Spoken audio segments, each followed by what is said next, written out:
Hola, bienvenidos a Cine Esperanzas, el show de los cinéfilos cuarentones, en el que un par de señores que crecieron viendo programas de antología de horror los reta a mantenerse despiertos durante los siguientes minutos en los que vamos a parlotear sobre Creepshow de George Romero y Michael Garnett. Bienvenidos, estamos aquí reunidos una vez más para celebrar nuestro ritual de amor por el cine en Cine Esperanzas, el show de los cinéfilos cuarentones en el que Paquito Rodríguez y un servidor, Fernando C. Fink, comentamos películas que nos han marcado a lo largo de nuestras vidas. Y el día de hoy vamos a hablar de una película de 1982, que es una película que junta a dos de mis grandes ídolos de toda la vida. Uno de ellos, ustedes, nuestros seguidores de años anteriores, ya se pudieron dar cuenta que es uno de los grandes ídolos de Paquito y de un servidor, que es el novelista Stephen King, y que sin lugar a dudas es el novelista de quien hemos comentado más películas basadas en sus obras en este podcast. Es nuestro escritor favorito, nuestro escritor consentido, Stephen King. Y el otro ídolo personal de mi persona, que es el que dirige esta película, es ni más ni menos que George Romero, en paz descanse, un cineasta americano, estadounidense y canadiense, nacido en 1940 y que falleció en el año 2017. Él es un cineasta interesantísimo, pero ya comentaré un poquito más adelante sobre su filmografía. La película en cuestión se llama Creepshow.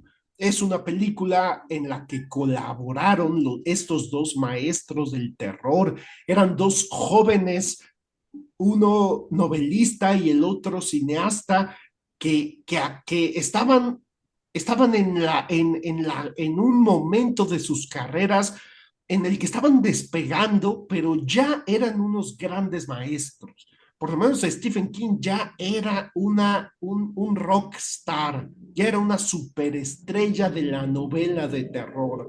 Y George Romero ya era famoso no solo por su película, por su ópera prima La Noche de los Muertos Vivientes, sino también por la secuela de esta película llamada Dawn of the Dead. En español, El Amanecer de los Muertos, que es una película que también se volvió un clásico de terror. Entonces, estos dos maestros del terror en una etapa muy temprana de su carrera, sobre todo de Stephen King, que ya era famoso a pesar de su corta edad, decidieron trabajar juntos y hacer un sentido, un homenaje emotivo a los cómics de terror con los que crecieron, a los cómics de terror, en específico Tales from the Crypt, los cuentos de la cripta, que muchos de ustedes conocerán por la serie de televisión, que eran pues basados en cómics de su creador, William Gaines, del cual creo que Paquito tiene mucha más información que yo sobre la obra de William Gaines, que fue el creador de la revista Mad, y que Paquito me estaba platicando datos muy interesantes sobre él,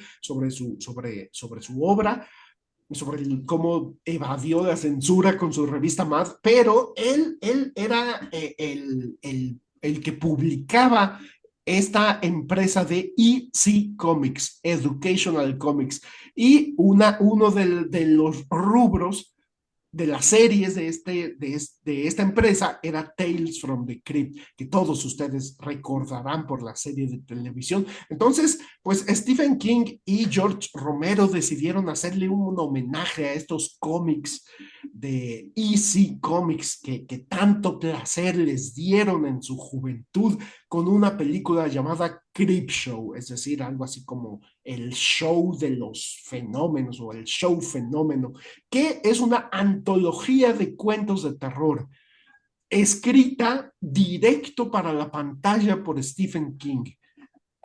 Es una película graciosa, es una película con un tono claramente autoparódico. De ninguna manera es una película de terror que pretenda tomarse en serio a sí misma, que tiene un prólogo en el que vemos a un niño leyendo los cómics de Creepshow, que su papá se los castiga, se los quita porque le parece que es literatura basura, y después pasamos a los cuentos, el primero que se llama Father's Day, que es una historia graciosa de terror, el segundo que es la solitaria muerte de Jordi Veril, que es una historia de terror y de ciencia ficción, y que es una comedia, una farsa, estelarizada ni más ni menos que por Stephen King. Y después viene la historia Something to Tide You Over, y termina con la historia The Crate. Son cuatro, y después, perdón, la quinta, son cinco historias. La quinta es They're Creeping Upon You, que trata sobre un hombre que le tiene pánico a las cucarachas y que se ve enfrentado a un ejército de cucarachas. O sea, es decir, es claramente una autoparodia, es claramente un homenaje muy afectuoso a estos cómics de Cuentos de la Cripta y de otro llamado Tales from the Dark Side, que también tuvo serie de televisión y también tuvo película, al igual que Tales from the Crypt. Yo quisiera comentar que me parece que Stephen King eso es un autor especialmente relevante en Hollywood porque pues cuando se hizo Creepshow en 1982, él llevaba relativamente pocas novelas publicadas, pero todas fueron un éxito y la mayoría de ellas habían sido llevadas a la pantalla grande. Y esto ya lo hemos comentado muchas veces, pero a mí no me deja de impresionar que cuando se hizo Creepshow en 1982, su primera novela, Carrie, ya había sido una película exitosa dirigida por Brian De Palma. Su segunda novela, Salem Slot, ya había sido convertida en una miniserie dirigida ni más ni menos que por Toby Hooper, el creador de La Masacre de Texas. Su tercera novela la dirigió Stanley Kubrick, El Resplandor, y después su cuarta novela tardó en llegar a la pantalla chica, The Stand, Apocalipsis, como se llama en Latinoamérica, pero ya había escrito La Zona Muerta, que fue dirigida ni más ni menos que por David Cronenberg. Ya había escrito Firestarter, esta película con Drew Barrymore, que ya comentamos en este podcast. Ya había escrito Cuyo, que también se convirtió en una película exitosa. Entonces, pues Stephen King ya era un fenómeno, realmente era un fenómeno del terror, y tanto en literatura como en adaptaciones cinematográficas. Y George Romero, lo que me parece interesante es que su carrera tardó en arrancar, a pesar del éxito de su ópera prima, Night of the Living Dead, la Noche de los Muertos Vivientes, estrenada en 1968 y estrenada curiosamente el 2 de octubre de 1968, cuando el día de la masacre de Tlatelolco y el día de, pues cuando había muchas manifestaciones estudiantiles en todo el mundo, en Francia, en Estados Unidos, había este fervor de conciencia social, y que fue interpretada su película, aunque él nunca tuvo esa intención, como una metáfora de esta juventud que se estaba rebelando ante el sistema,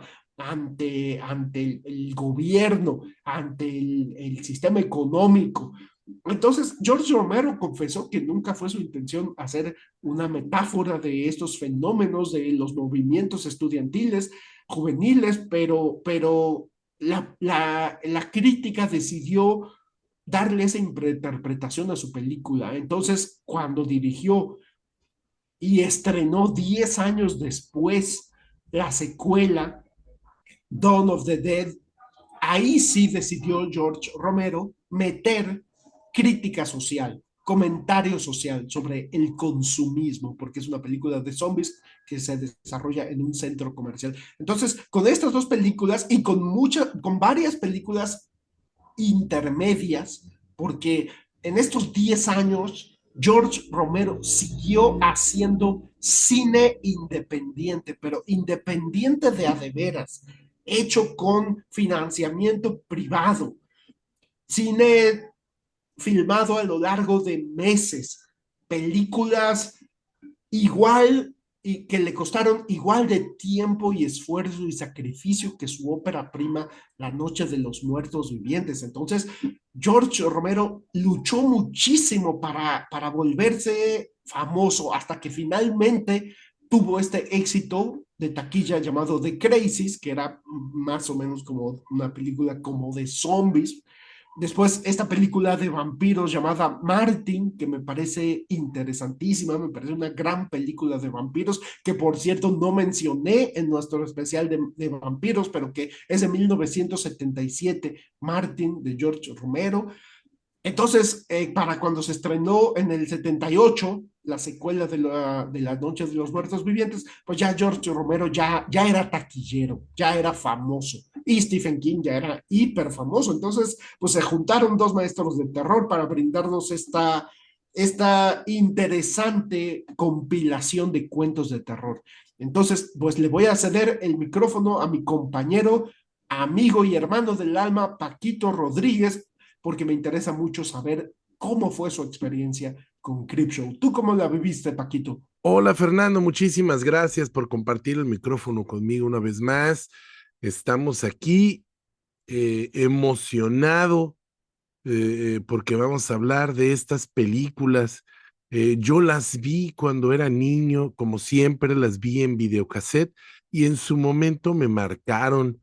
La primera que vi fue la 2 y lo que más me gustaba eran los interludios animados, aunque a mí sí me daban miedo, que es algo que tú y yo hemos platicado mucho y es algo que nos distingue, porque a mí sí me dan miedo las películas de miedo y a ti no.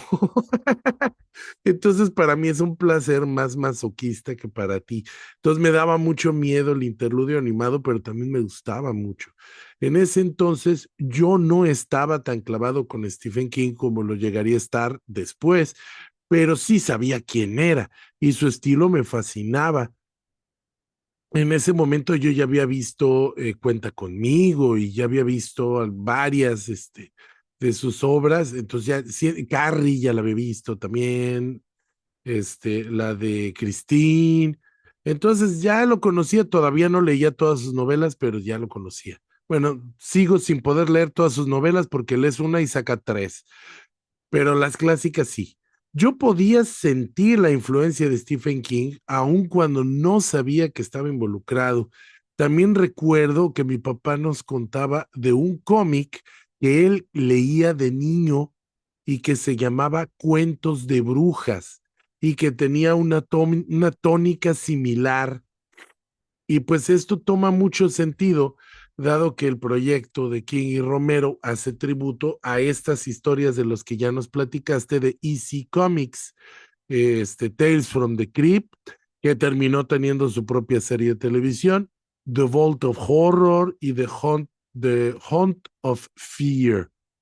Eh, Desgraciadamente, estas historietas que publicaba William Gaines, les cayó la voladora porque la censura de la autoridad de cómics ya no permitió que se siguieran publicando. La única revista de EC Comics que sobrevivió y sigue todavía siendo publicada es Mad Magazine. Alguien me contó que se salvó porque se publicaba como revista, como magazine, no como cómic.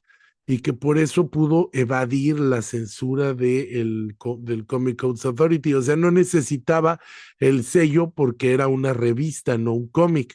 De hecho, el nombre de la revista Mad es una simplificación de un título más largo que era Tales Calculated to Drive You Mad. O sea, cuentos calculados para volverte loco.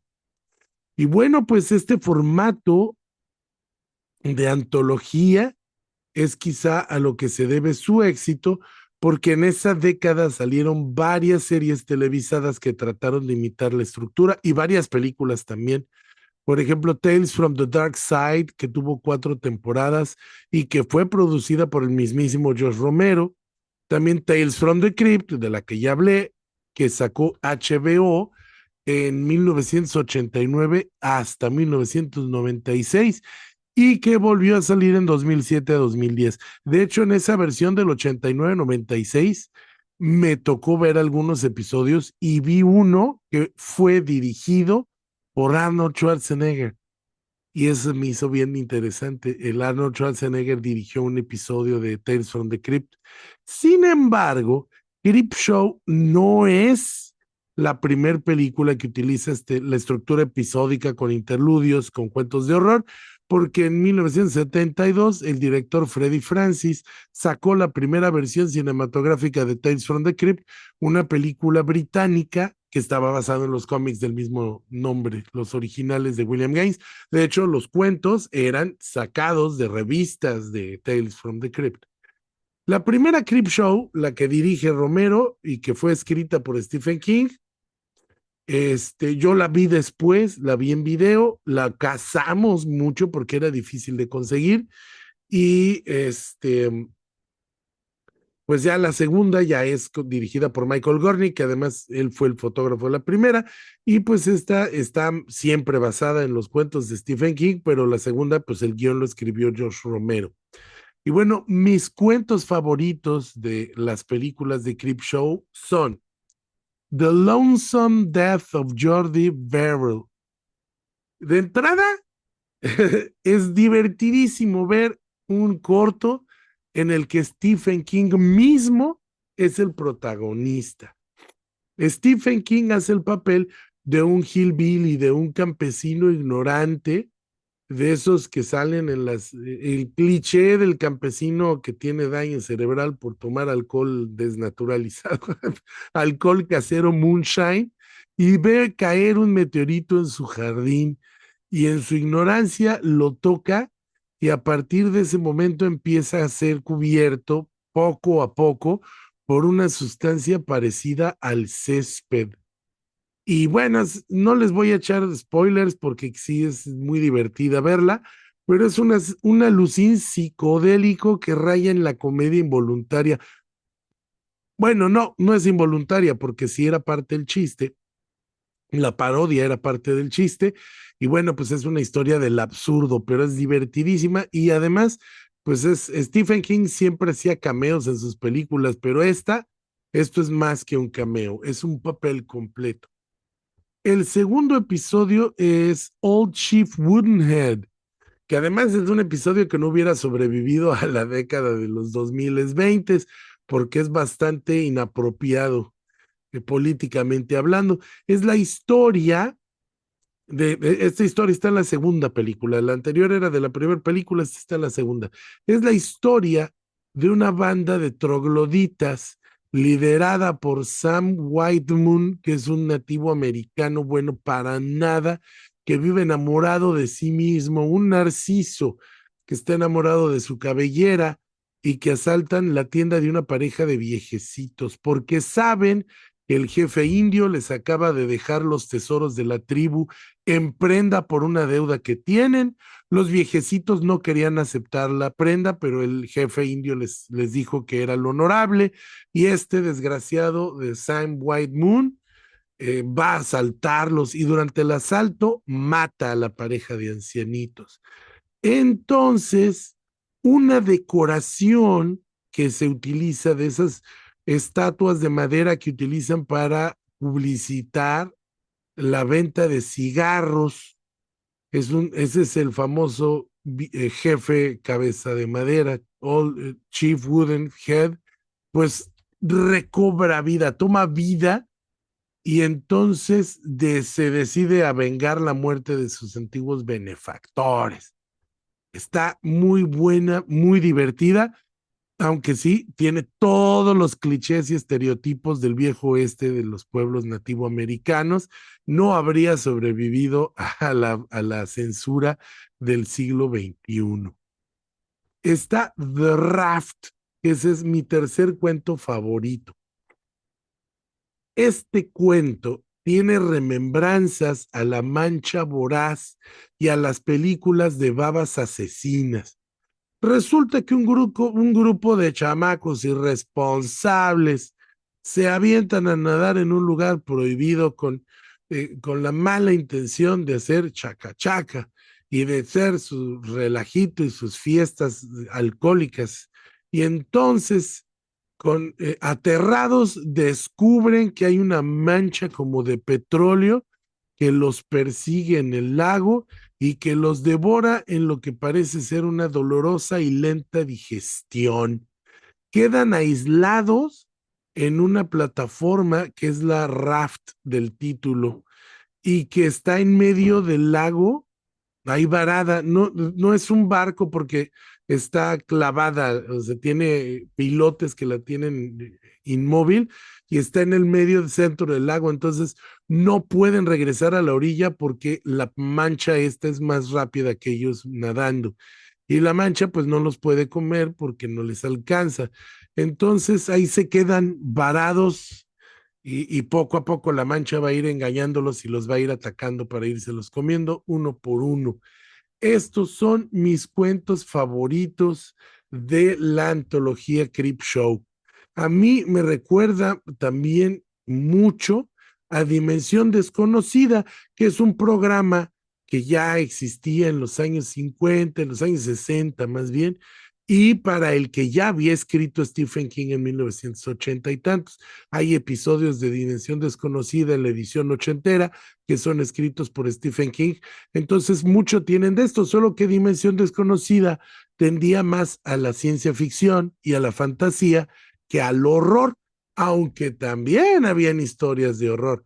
Y le comentaba a Fernando fuera de micrófonos que encontré algunas historias que no se quedaron en la versión final de la película, que no las filmaron porque ya estaba muy larga y que se convirtieron en episodios de series o de películas. Por ejemplo, hay uno que es un episodio de Tales from the Crypt, no, perdón, Tales from the Dark Side, que justamente trata de un asesino, de un hitman, de un sicario al que le pagan por matar un gato, porque es un gato maligno que ha cobrado muchas vidas. Esa iba a ser uno de los episodios de Creepshow, pero no aguantó y pues ya le dieron Matarili. Y ya lo acabaron filmando en la otra serie sin problemas. Y sabe que también me recuerda a Amazing Stories, que en México llegó como película, se llamaba Cuentos Asombrosos. Hubo dos versiones, la primera se estrenó en cine, la segunda en video, pero en realidad son antologías de 3 episodios de una serie de televisión más larga. La primera película tiene los primeros 3 episodios y la segunda película tenía el episodio 4, 5 y 6. Y los otros episodios ya los tuve que ver en video cuando en los 2000 salió en DVD, pero durante los 80s y 90s nada más tuvimos eso. En México se estrenaron en cine, pero esas también tenían rasgos de horror, pero eran sobre todo de fantasía, porque además eran dirigidas por Spielberg, entonces Spielberg no le gusta que no haya finales felices. Bueno, pues eso es cuanto, Fernando, te devuelvo el micrófono y te agradezco nuevamente la oportunidad de estar aquí compartiendo contigo micrófonos. Va para allá. Muchas gracias, Paquito. La verdad es muy interesante todo lo que nos comentas, toda la información que nos compartes. Yo en lo personal yo quisiera hacer bastante pues, valga la redundancia, bastante personal mi segunda participación, porque les quisiera compartir cómo fue mi experiencia con estas películas. Yo vi Creepshow 2 antes que la uno, cuando estaba en la secundaria. La renté en un videoclub, me gustó muchísimo y al igual que tú, The Raft, yo la pondría en tercer lugar como, de mis tres favoritas de estas dos películas de Creepshow. The Raft, que es un cuento de Stephen King que va incluido en su, no, en su libro de antología llamado Night Shift. Pero yo no había visto la película de Creepshow hasta que tenía 17 años. Es decir, yo ya para ese entonces ya había leído muchas novelas de Stephen King, ya conocía mucha filmografía de los maestros del terror, Toby Hooper, pues de Wes Craven, de David Cronenberg, de Darío Argento. Ya para ese entonces ya era yo muy fanático del cine de terror ochentero y noventero, pero yo conocí esta película gracias a que yo me fui de intercambio un semestre a vivir a un pueblito de Estados Unidos, en Colorado. Entonces, cuando entré al videoclub del pueblito y vi la sección de terror y vi todas esas películas de las que yo solo había escuchado, y tal vez esto ya lo comenté en algún otro capítulo del podcast, pero cuando yo entré a ese videoclub y vi una sección de terror con películas de estos maestros del terror, de Wes Craven, de David Cronenberg, de Toby Hooper y por supuesto de George Romero, películas que yo había leído sobre su existencia, pero que no las había visto porque yo no las había podido yo conseguir aquí en nuestra ciudad natal de Jalapa, Veracruz. Yo me volví loco. Yo confieso que salí de ese videoclub con la dopamina y no sé, la serotonina o la noradrenalina o no sé qué de las drogas del cerebro de la felicidad, pero yo salí en mi primera visita a ese videoclub pensando, tengo 6 meses para ver todas estas películas de terror que tengo una ilusión enorme por ver. Entonces, una de las primeras que renté fue Creepshow. Y yo, al igual que tú, yo, la verdad, mi lista de favoritas son esas tres. El cuento en el que es en el que Stephen King interpreta a un campesino, la muerte solitaria de Jordi Verri, que es simpaticísimo, ¿eh? O sea, es divertidísimo, la verdad. Es inevitable sentir mucho cariño por ese cuento. Pero también yo, dentro de mis otros tres favoritos, está en la segunda película, esta historia pues esta como escultura de madera del indio y The Raft, que es sobre una como especie de mancha voraz que ya estaba escrita, como ya les mencioné, en un cuento en el libro de Night Shift de Stephen King, y que me parece que está impecablemente llevado a la pantalla. También me parece de resaltar la actuación de Leslie Nielsen en el primer cuento de la primera película de Creepshow. Pues uno que estaba acostumbrado a ver a Leslie Nielsen en un plan hiper cómico, pues me resultó interesante verlo en un plan de terror.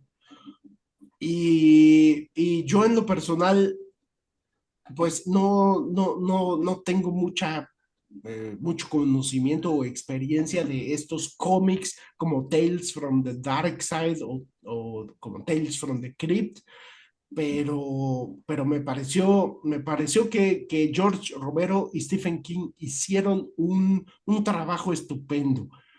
Y quisiera comentar también sobre lo que mencionas de que a mí no me dan miedo las películas de terror, que es algo que hemos comentado y que ahorita que tú mencionaste la palabra masoquista, pienso que si a mí me dieran miedo las películas de terror, yo pienso que no sería fanático de ellas porque, pues la verdad, yo pienso que si yo sufriera viendo una película, yo no me volvería fanático de ese género y lo puedo poner. Quisiera yo mencionar, por ejemplo, una novela del escritor el escritor de la novela que inspiró el peliculón de los hermanos Coen, No Country for Old Men, Cormac McCarthy.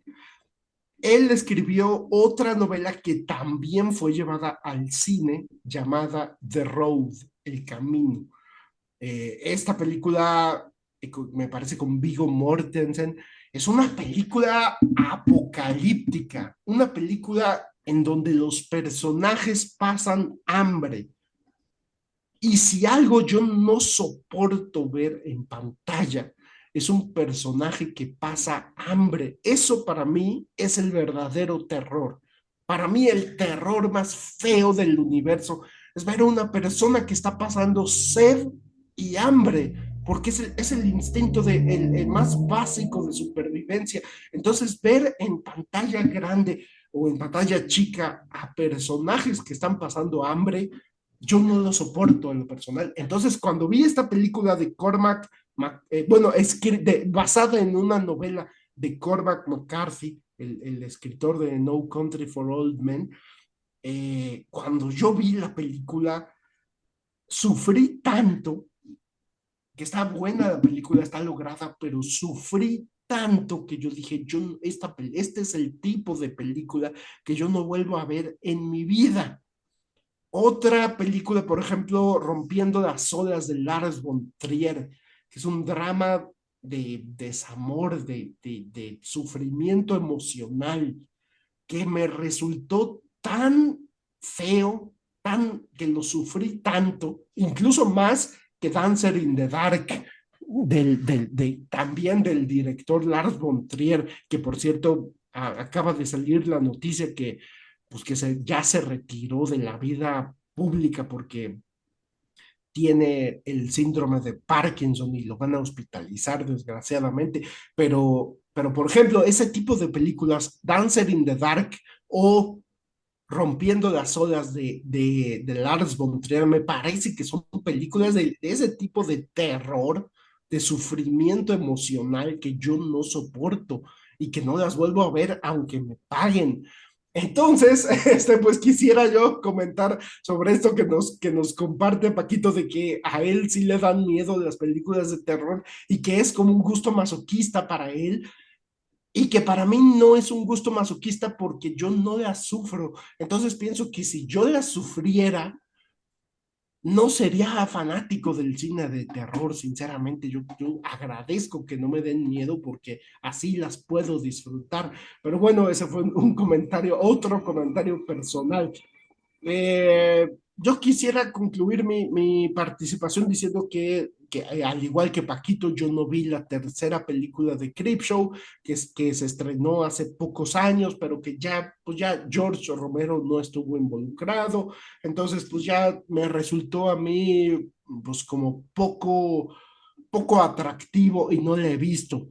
Quisiera mencionar la otra película en la que colaboraron George Romero y Stephen King, que fue The Dark Half, La mitad siniestra, que es otra película y otra novela de Stephen King que yo llevo en mi corazón, que yo la recuerdo con mucho cariño porque fue cuando recién estaba yo comenzando a ser fanático de la literatura de Stephen King, que salió a la venta esta novela, La mitad oscura, que me parece una gran novela de terror. O sea, para mí es de lo mejor que he leído de Stephen King.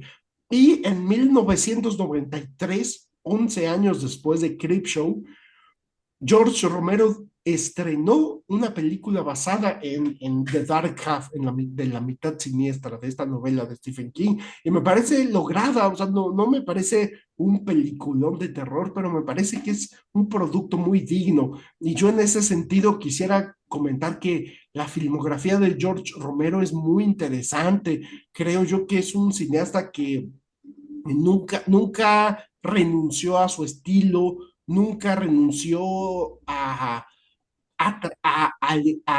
literalmente el estilo, porque yo lo escuché cuando todavía vivía en entrevistas hablar de estilización. Y eso quiere decir que era un cineasta que tenía muy claro que sus películas tenían que tener una marca personal. Y eso para mí lo hace un autor, un verdadero autor cinematográfico. Y quiero concluir mi segunda participación hablando de esta serie de televisión que yo conocí gracias a Paquito. Paquito fue el primero que me hizo ser consciente de esta serie de televisión llamada Masters of Horror, creada por Mick Garris, este director que ya hemos mencionado en este podcast, que ha adaptado varias obras de Stephen King a la pantalla chica, que ha hecho miniseries como The Stand, que ya se mencionó previamente, o como El Resplandor, que también ya la mencionamos en su respectivo capítulo, una miniserie basada en la novela de Stephen King, El Resplandor. Entonces, Mick Garris hizo esta serie de televisión de antología de cuentos de terror, y yo quisiera mencionarla porque me parece imperdonable y no me imagino por qué. Tal vez ya estaba enfermo o no, la verdad no sé, pero esta serie de televisión del 2002 pues se estrenó las dos temporadas mucho tiempo antes de que George Romero falleciera. Entonces me parece imperdonable que George Romero no estuviera en esta serie de Masters of Horror, porque están grandes maestros del horror ochentero y noventero como John Carpenter, Don Coscarelli, Guillermo del Toro, Toby Hooper, Stuart Gordon, incluso Darío Argento, que se dignó a salir de Italia y filmar para Hollywood, para la industria de Estados Unidos. Están Wes Craven, David Cronenberg, o sea, realmente, y incluso maestros o digamos semi-maestros modernos como Robert Rodríguez y como Eli Roth. eh, Perdón, me salté a Tom Holland, el creador, ni más ni menos que el director de Chucky, el muñeco diabólico, Child's Play, y de Fright Night, que son películas Fright Night, que es una película de vampiros que ya comentamos aquí. Y esa serie de televisión de Masters of Horror yo la compartí con Paquito, la comenté con Paquito en su época y me parece muy raro. No me imagino, no entiendo por qué George Romero no participó en ella, sobre todo conteniendo este antecedente de la película de Creepshow y de Creepshow 2 en la que escribió el guión, pues que es una antología de terror. Entonces yo en ese sentido pues quiero comentar que me extraña que George Romero no haya estado en esa serie de Masters of Horror. Pero bueno, le voy a regresar el micrófono a Paquito para su segunda participación.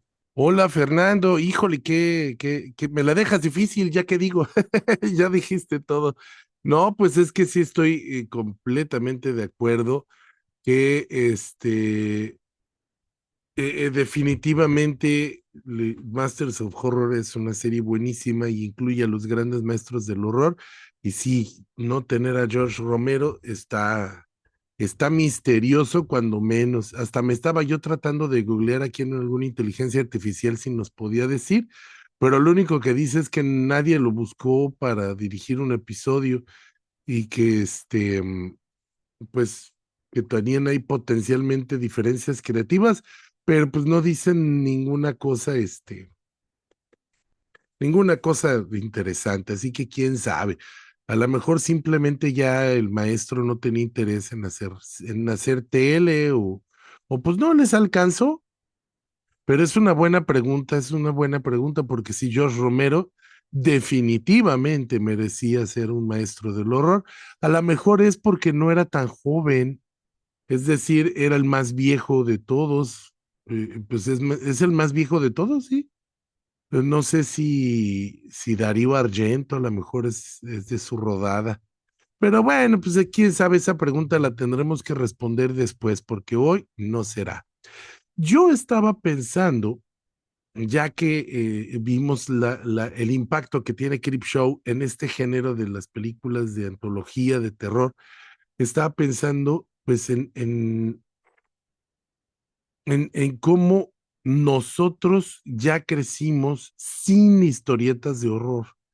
En México, en tiempos de mi papá, ya lo conté, pues estaba la de cuentos de brujas y habían muchísimas historietas, sobre todo en los años 50, 60, 70, la industria del cómic en Latinoamérica y en México era impresionante, era enorme, competía con la de Estados Unidos fácil, imprimían millones de números a la semana, eran millones de números que circulaban y pues de repente hubo crisis de papel y la industria pues, se fue a pique y desapareció, pero en los ochentas todavía teníamos una industria sana de historietas. Yo recuerdo que de niño pues mis cómics de cajón, mis cómics de ley cada fin de semana eran Carmatrón y los Transformables de Oscar González Loyo, los cuentos de Disney, las de Capulinita. Mi hermana a veces compraba a Archie, a veces no, comprábamos los Cosmolitos, comprábamos, creo que hasta el cómic de Chabelo compraba yo, eran un montón de cómics. Y yo no recuerdo haber visto nunca cómics de horror en el mercado, porque sí los hubiera comprado, porque siempre he sido muy miedoso, pero también siempre me ha gustado el cine. Y ustedes no saben lo que lo que sufrí, perdón, cuando vi The Witch de Robert Eggers. Yo estaba que me moría del horror. Cuando vi la película de Midsommar, y decía yo, por qué me hago esto? ¿Por qué me maltrato? Pero me gustan mucho y me gusta sentir miedo cuando es un miedo seguro, porque sentir que me van a matar a balazos en la calle es un miedo que no me gusta sentir, solamente el miedo controlado. Recuerdo cuando era niño, es más, creo que he contado esa anécdota en estos micrófonos ya, que cuando yo era niño había cinito en mi escuela primaria, que era una videobeta conectada a la tele, y habían películas a las que no nos dejaban entrar a los niños de primero. Ah, pues Evil Dead. Evil Dead es esa película que no nos dejaban ver y que nosotros solo podíamos ver así de laditos, sombritas a través del papel periódico con el que tapaban las ventanas del salón. Entonces, sí, sí, y yo hubiera comprado esos cómics y no. Yo tenía en mi casa una adaptación a los cuentos de Lovecraft de Albert Breccia, porque mi papá pues siempre ha tenido esa cultura de comprar libros y cómics importantes y él tenía esa adaptación, pero no era un cómic comercial, era un libro que se compraba en librerías, pues. Y pues eso es lo más cercano a un cuento de horror. Ahora que soy adulto, lo más cercano a este tipo de antologías de horror que he tenido son las historias de Junji Ito, un japonés mangaka que publica muchas historias, sobre todo de body horror, dentro de las que destaco Uzumaki, Gyo, Tomie y una maravillosa adaptación de los cuentos perdón, de los cuentos, no, de la novela de Frankenstein. También recomiendo mucho, pues son lecturas muy adultas. Las de Gouta Nabe, él adapta los cuentos de Lovecraft al manga y son maravillosas obras de arte. Pero en los ochentas no había cómics para los niños de horror. Entonces, pues nosotros crecimos más bien viendo otro tipo de historias, y para nosotros Stephen King y estos directores pues eran un rincón al que no podíamos acceder con facilidad. Yo, por ejemplo, estaba pensando ahorita fuera de micrófonos, pues que cualquier persona que haya nacido en los 90, que haya vivido su infancia en los 2000, o sea, que nació a finales de los 90 y que ya vivió su infancia en los 2000, muy probablemente no sabe lo que es entrar a un videoclub local, un videoclub casero, y rentar películas de clase D, ya no clase B, clase D, que son directas, hechas directo al video, y muchas de ellas son de horror, de explotación.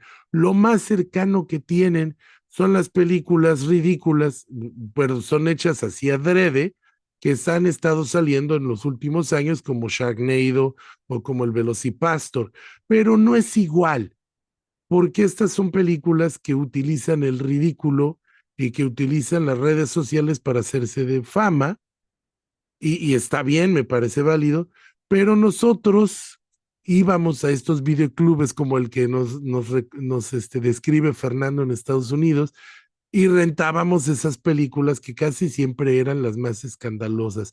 Por ejemplo, Puppet Master, la serie de Puppet Master, incluso la mexicana Satánico Pandemonio, ese tipo de películas de baja calidad y de antología también. Es más, recuerdo que Stephen King tiene una película que se llama El Ojo del Gato, El Ojo de Gato, que también son historias antológicas de horror y que tienen que ver con el mismo tema de Creepshow. Entonces, como pueden ver, hay toda una subcultura de personas que nos gusta sentir miedo, que nos gusta asustarnos, y que en las antologías encuentran quizá la mejor oportunidad de hacerlo en rachas controlables. Hay personas como Fernando que ellos no se asustan, que ellos no tienen miedo y que las ven por otras razones, por razones más entrañables, por razones más ¿cómo se llama? De nostalgia, de nostalgia. Y las dos son perfectamente válidas, son formas diferentes de disfrutar, así como vemos películas cómicas para reírnos y películas de amor para llorar, y llorar a moco tendido. También para eso están, porque uno dice, ¿cómo se meten a ver nosotros los pobres para salir llorando y quieren, nada más van a sufrir? Pues es que es parte de nuestra limpieza espiritual, de nuestra forma de purgar esos miedos. Y se viene haciendo desde tiempos de los griegos y desde antes, alrededor de la fogata contando cuentos. Rememoro una anécdota de mi papá también, que cuando era niño y vivía aquí en Navojoa, Sonora, en un barrio de Nogalitos, él dice que una vecina les contaba cuentos de historias de miedo, y que cuando terminaba ya era de noche, ya estaba oscuro, y que lo más divertido era regresar a su casa en la oscuridad, en los callejones oscuros de su barrio, del barrio donde creció mi papá. Entonces, algo tiene de masoquista, pero pues es también divertido, es también divertido.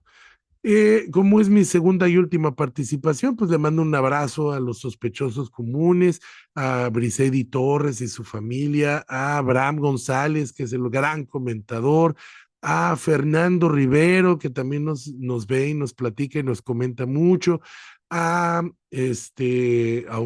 a Omar López, por supuesto, a Víctor Domínguez, que es un gran hermano mío, es una persona que quiero muchísimo y que siempre, siempre está puntual esperando el episodio, y eso no saben ustedes cómo me motiva como persona saber que él está ahí. Y bueno, pues también quiero dedicar este episodio a Carolina González, mi esposa, que es la que me permite estar aquí con ustedes grabando y haciendo la postproducción, y a mi hijo Marito Humberto, que recibe todo el amor de su padre, y que quede este episodio en la red por siempre como constancia del amor y el cariño que le tiene su padre. Vamos a devolverte el micrófono, Fernando, agradeciéndote por la oportunidad, la inmensa oportunidad de estar contigo aquí conversando sobre cine. No, al contrario, muchas gracias a ti, Paquito, por la inmensa oportunidad de estar comentando contigo sobre cine. Yo, pues quisiera cerrar solo comentando sobre lo que nos hablas de la catarsis, justamente, como tú dices, desde las fogatas en las que un chamán contaba historias, desde el teatro griego, la ficción y sobre todo el drama actuado nos sirve para vivir una catarsis. Y en ese sentido quisiera comentar sobre el maestro Wes Craven, en paz descanse, maestro del terror, que era muy dado a defender el género de terror justo con esos argumentos, que el terror sirve como una catarsis casi freudiana. Él era, me parece que sus estudios eran en filosofía, entonces también sabía de psicología y era muy freudiano y hablaba sobre la catarsis en el cine de terror. Entonces no me queda más que despedirme con este comentario y agradecerles inmensamente a todos ustedes que nos brindaron su tiempo. Yo conozco personalmente a Víctor Manuel Domínguez, a quien admiro muchísimo por su vasto conocimiento sobre Batman, que yo me considero un ignorante de Batman junto a él. Entonces le mando un saludo y me siento muy honrado de saber que escuchan nuestro podcast y muy honrado de saber que todos ustedes que nos siguen de manera puntual. Es para mí un honor, por todos ustedes hacemos este esfuerzo.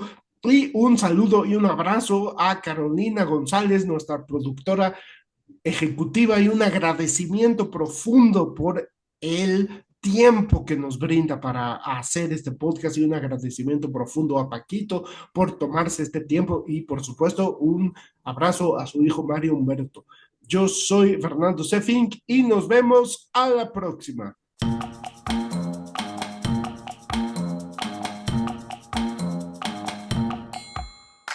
Esta fue la 6ª temporada de Sin Esperanzas, el show de los cinéfilos cuarentones, con Fernando Sefín y Paquito Rodríguez. Puedes escucharnos en nuestra página de Facebook, nuestro canal de YouTube y ahora también en Spotify. ¡Hasta la próxima!